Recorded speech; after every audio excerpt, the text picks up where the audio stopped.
This is Oklahoma's own News on 6.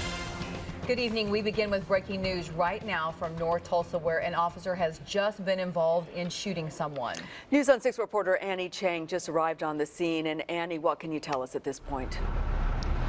Terry and Laura, you can see a live look right behind me. They are loading the person shot right into the ambulance right now. We got here just a couple minutes ago, but as soon as we arrived, we could see that emergency crews were trying to resuscitate that victim. We do not have confirmed information on what happened here at the scene yet, but we do see officers going to witness, interviewing them to see if they saw what happened. Again, we are trying very hard to get some confirmed information for you. We'll have the latest in just a little bit. Ladies, back to you. All right, thank you, Annie. And now to our other top story here at 5 o'clock. One of Oklahoma's own was killed during a mission in Afghanistan. Civilian Mike Sorrow celebrated his birthday just the day before he was shot by a gunman. His friends and family tell News on 6 anchor Tess Monty Sorrow had an unforgettable personality. It was Mike Sorrow's third deployment as a civilian employee for the Army Defense Ammunition Center, but his sister said it was more difficult for him to deploy this time around than years past. He was very much a people person. Mike Sorrow had an infectious smile, those who knew him say. He was genuine, he was sincere, and that was very evident to everyone who met Mike. Mike's sister told us in a statement her brother always had a joke or funny story to tell. His supervisor says Mike brought that same personality to work every day. He was respected and very well liked by his coworkers and friends. He enjoyed making people laugh and making them feel good. Mike deployed to Afghanistan in September as a civilian hazmat transportation manager and instructor with the Defense Ammunition Center out of McAllister. The Department of Defense says Mike was killed by enemy gunfire this week during a training mission. Mike died while performing a very critical U.S. Army mission. Mike's death came one day after his 40th birthday. His sister says she talked with Mike almost every day of his deployment. Her last words to her brother were, "Happy birthday. I love you. Be safe." Mike loved his family very much. His sister says this deployment was difficult for Mike. She says their parents had just moved out of state. Her husband was also in Afghanistan, and Mike felt guilty leaving her alone in McAllister. But she says he also recognized the importance of the mission and was proud to represent the DAC. His family says memorial services have not been set yet, but will be handled by Bishop's Funeral Home. In McAllister, Tess Monty, News on 6. The military says a sergeant from Illinois was also killed, and two other men from the ammunition center in McAllister, Richard Alford and Rodney Henderson, were hurt in that same attack, but they are going to recover.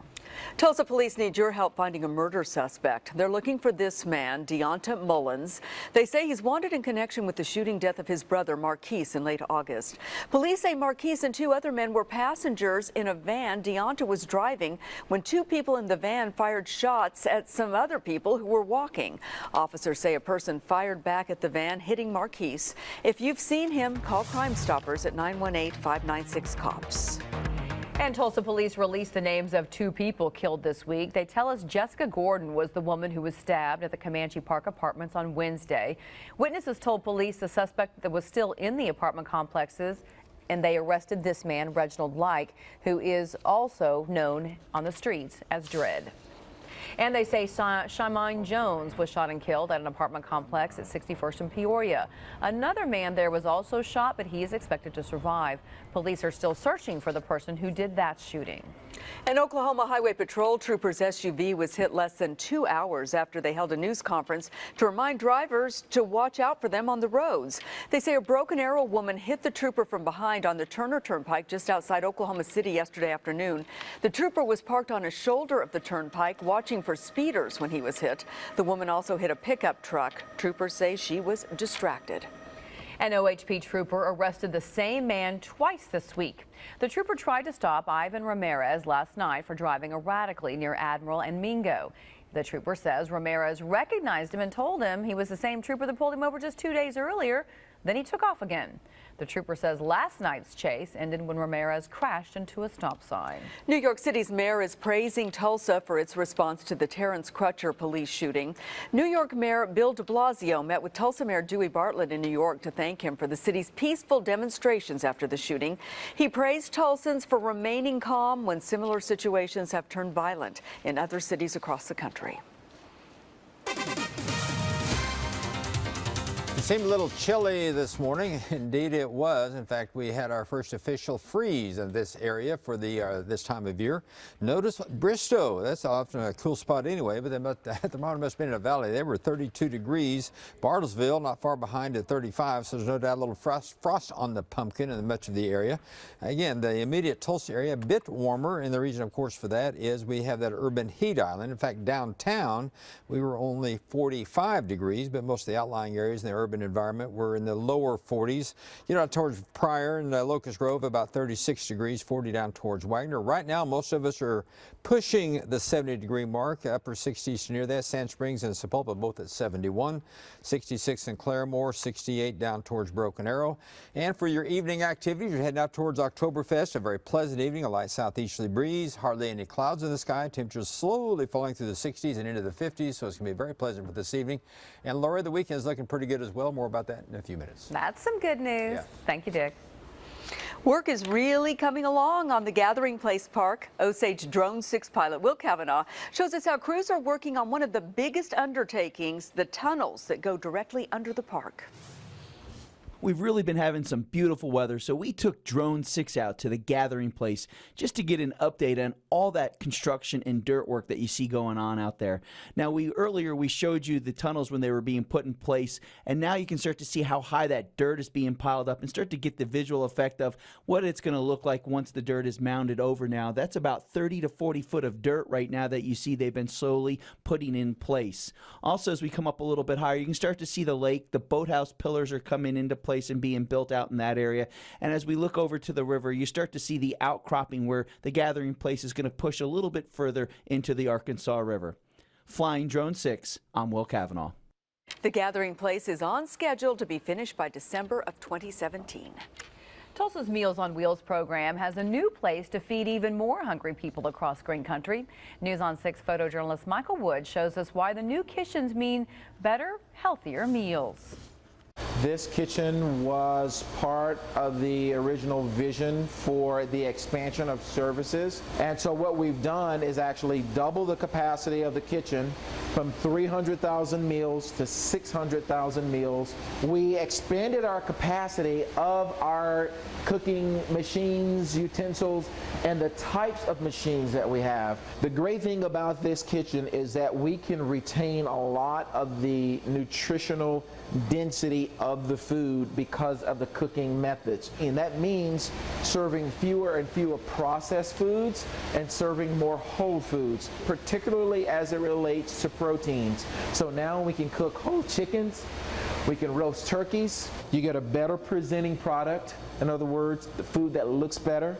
You get food that's more nutrient dense, that's better for the body. And you get food that tastes better.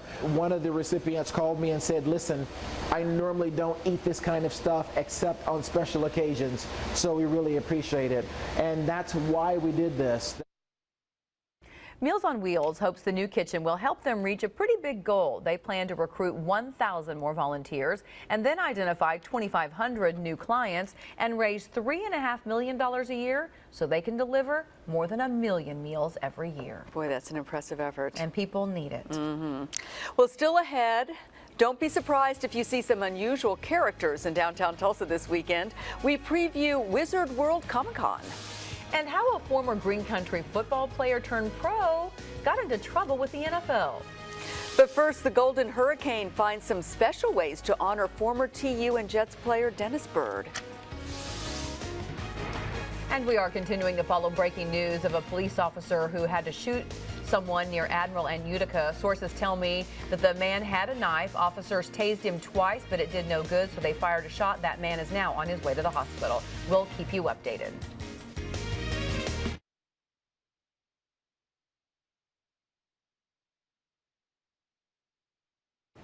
As we reported at the top of the newscast, we're following breaking news from North Tulsa, where an officer has been involved in a shooting. It happened in Admiral and Utica right before this newscast happened. So sources from the scene tell me that police had encountered a man, and we don't know much about him or why they encountered him. We do know he's a white male. They tell me that he had a knife. Officers tell me they tased him twice, but say it had no effect on him. And so then they say they had to shoot him. Right now, the video that you're seeing is they are clearly working on someone, but we have now been told he has been transported from the scene and was taken by ambulance to a hospital. Of course, we have a reporter on the scene. She is interviewing police officers right now to find out more about what happened, and we will bring it to you as soon as we have it.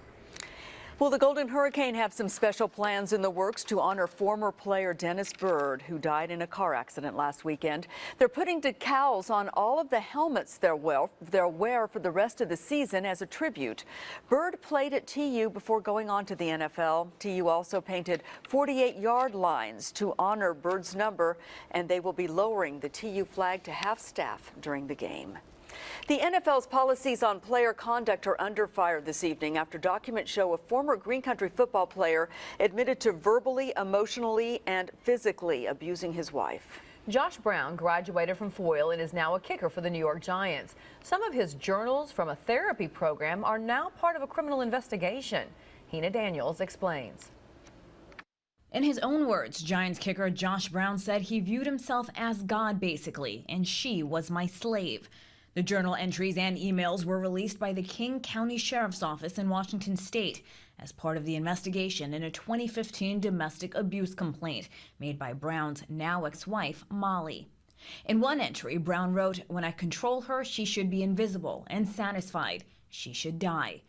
Brown's former wife alleged more than 20 instances of domestic abuse, but the criminal case was eventually dropped after Molly decided not to testify. In the locker room Thursday, Giants players spoke about their star kicker. His personal life is his personal life, but when he's in these doors, when he's in this locker room, he's our teammate, and that's the only thing we can go by. The release of the documents now has the Giants and the NFL in the spotlight after several other high-profile domestic abuse cases. Giants owner John Mara said Thursday in a radio interview that the team knew about the abuse, but decided to keep Brown on the roster. We knew that he has been in counseling for a couple of years now, and that he has been diligent about going through counseling, and he is making a good faith effort. Brown was initially suspended for the opening game of the season by the NFL for violating the personal conduct policy. The league has reopened the investigation. Hina Daniels, CBS News. The NFL says it was denied requests for all of the information in this 2015 domestic abuse case. The Giants say that Josh Brown will not be going with the team to London for this weekend's game. The McAllister Regional Health Center is planning a ladies' night out to help raise awareness about breast cancer. The hospital says nearly 10% of all breast cancer patients in the state live in southeast Oklahoma. Doctors say early detection is the key. They'll be offering free exams at the Life Church in McAllister Thursday evening from 5 to 8. Some Oklahoma students are showing their police support with special notes on patrol cars. Plus, it looks like a nearly perfect fall weather across the Osage Casino Skycam network. But of course, there is a chance of rain in the forecast. Find out when. Coming up, a massive attack on the internet affects millions of people. Who did it? We have the latest. Plus, how much time should kids spend in front of a screen? Doctors' new recommendations. Coming up on the CBS Evening News with Scott Pelley.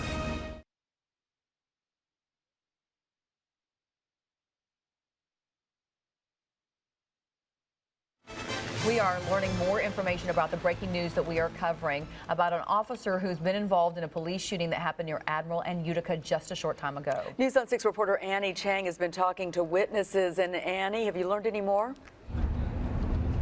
Terry and Lori, we just talked to two witnesses who say they were working on the street. They say they saw the whole thing. Here's how they described it.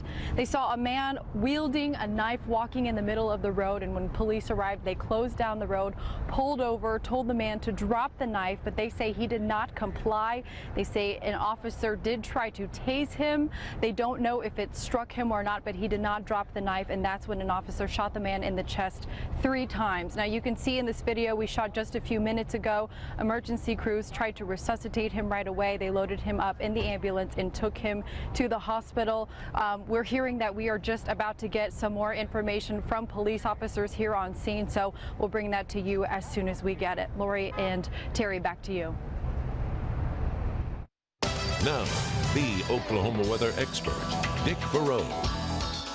Very quiet weather pattern for us. A beautiful day today. That's going to be the case for the next several days. Just some gradual changes. High pressure at the surface, slowly moving on eastward. All the big storms either way off to the east of us or way up in the Pacific Northwest, and really not much coming our way as mentioned for a while. And notice how things have really warmed up along the eastern slopes of the Rockies all the way up into the northern plains.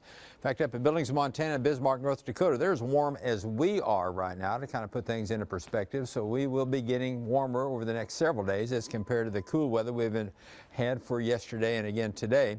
Right now, most of us are in the upper 60s. McAllister at 71, Stigler at 70, but notice Bartlesville and Dewey at about 67 degrees, Pawhuska and Hominy about 69, and again here in Tulsa, we're currently at 67 degrees. And we have very light winds, made for a very pleasant day today. Notice the wind direction arrows are kind of all over the place. Again, that weak high pressure ridge is kind of shifting over us right now. So the winds have been very light, and that is another reason why the dew points have stayed very low all day. There's nothing to really bring the dew points up. Now that'll be changing over the next several days, but dew point temperatures are still in the low to mid 30s. And that also helps. It keeps the humidity levels very low, and that, of course, is why it was so chilly this morning. It's also a great time to have some barbecue. Darren is out at Smoke in the Fort. This is in the Fort Gibson area where they're having a barbecue cook-off and bluegrass festival going on. So obviously a very, very pleasant evening for those activities. Again, currently in Tulsa, we're 67. That dew point down to 34, so the air is very dry. Winds are very light and pretty much all over the place. Pressure is rising as high pressure is moving overhead. As we go through the overnight hours, keep a light southeasterly breeze, but not enough to really make a real big difference in temperature. Not as cold as it was this morning, but should be in the low 40s, about 47 in Tulsa. Again, cooler for the outlying areas. Notice a normal low would be 49. And then as we go through the day tomorrow, the winds are becoming more southerly, picking up a bit by afternoon, a little bit on the breezy side. Normal high would be 72. We'll be well above that. In fact, might even see 80 over towards the western counties. And as we look further down the road on into Sunday, also very nice. Again, the southerly winds will result in a milder start that morning. Should be around the 50-degree mark, in upper 70s and low 80s then for that afternoon with a lot of sunshine, a little stronger south wind heading into the Sunday. Monday, there's a weak boundary. They'll try to make a run at us. I think it'll come up a little short, but could give us a little more of an east to southeasterly wind component, so not much in the way of any big changes coming our way at that time. So first thing, rather for this evening, a very pleasant evening. For kind of a chilly start tomorrow morning at 46. A nice warm up tomorrow afternoon, though, with lots of sunshine. Those south winds picking up a bit over the next several days. Next chance of rain looks to be late, well, Tuesday night into the Wednesday time frame, and so we may need to bring those chances up just a bit from some of the latest data, but it's not going to be a real big difference maker. Still looking at above normal temperatures going into next weekend.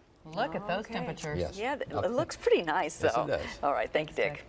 We'll have more on that officer-involved shooting that happened earlier in just a moment.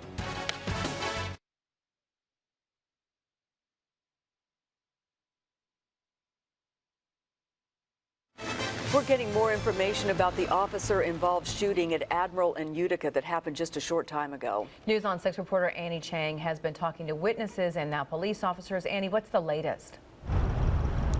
Well, Lori and Terry, we should be getting information from police officers here on scene any minute now. They've asked us to gather here while we wait. Take a look at the scene right now. They have a large portion of the street roped off.